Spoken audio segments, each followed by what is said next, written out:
en réalité, on cherche à exister par nous-mêmes, mais sans avoir une idée de pourquoi ou dans quelle direction. Donc, on est vu comme des provocateurs arrogants, un peu énervants et gênants, ce qui explique la dernière sortie de Vladimir Poutine par rapport à la coalition des volontaires, où il annonce qu'en gros, la disposition...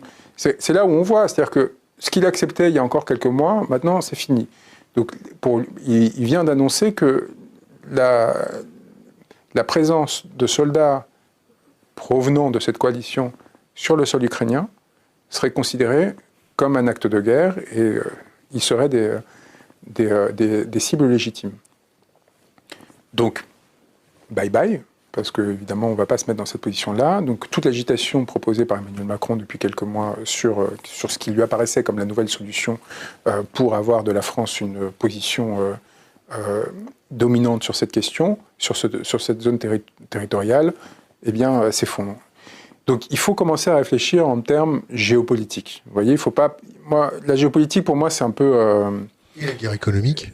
Et la guerre économique, qui est une des dimensions de l'analyse géopolitique. Moi, j'ai fait un master en géopolitique et j'ai beaucoup de distance par rapport à la géopolitique parce que c'est une arme de virtualisation. Vous voyez, surtout que c'est en général des concepts brassés par une bande de pécores. Oui, c'est ça. Et alors là, on va vous expliquer que Mackinder a dit qu'il y avait des puissances navales anglo-saxonnes qui ont une ontologie particulière, qui serait différente de celle des puissances terrestres. Bon, tout ça, c'est une façon pour les semi-habiles de se donner l'impression de comprendre comment fonctionne le monde et surtout de le maîtriser. C'est l'obsession de la maîtrise et de la domination.